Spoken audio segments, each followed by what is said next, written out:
Station पर आखिरी चरण के लिए कार पहले से तैयार खड़ी थी। इंजन चालू रहने वाला था ताकि जरूरत पड़ते ही तुरंत निकल सके। हर चीज बेहद सटीक योजना के तहत तय की गई थी। डाविना को आदेश दिया गया था कि वह पूरी शाम किराए की कार के साथ ही रहे, किसी भी आपात स्थिति में तेजी से बाहर निकलने के लिए तैयार। डाविना ने बिना किसी सवाल के हामी भर दी। सच कहें तो उसे दूरी ही बेहतर लग रही थी।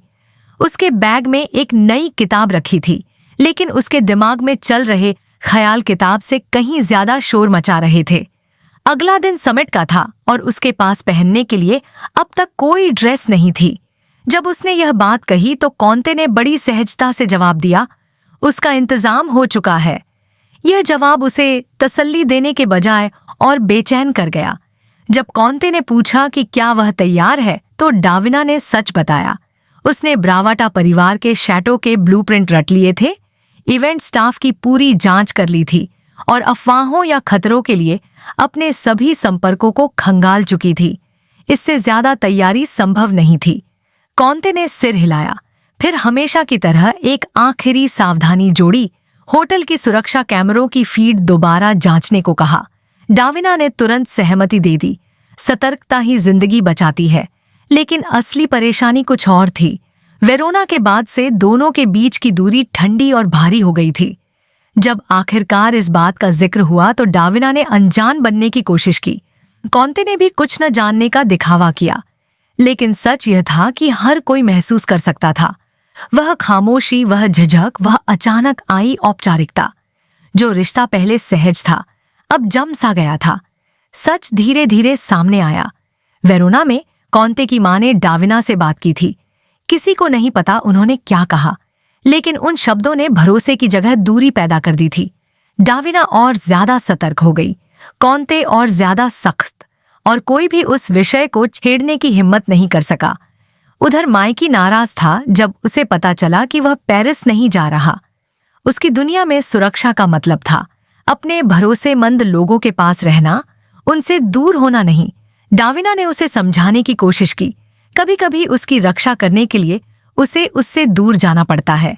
माइकी को यह बात मंजूर नहीं थी, इसलिए उसने एक वादा मांगा।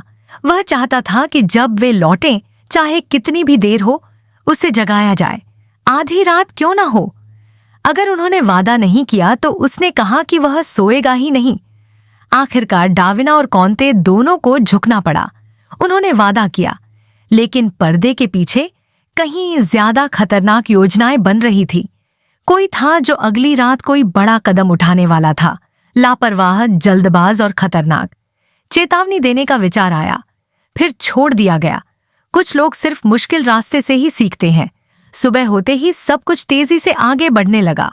घर में तैयारियां चल रही थी, कपड़े प्रेस हो रहे थे, आखिरी इंतजाम किए जा रहे थे। डाविना ने मदद की पेशकश की, यहां तक कि खुद को भी हैरान कर दिया।